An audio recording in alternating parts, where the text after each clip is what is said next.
Modern businesses are always looking for ways to improve their strategies. Which web page attracts more readers? Does that new store layout affect sales?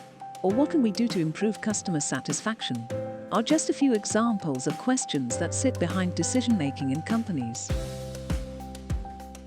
This course teaches you skills and how to manipulate data with analytical tools like Microsoft Excel and R programming language to answer these questions.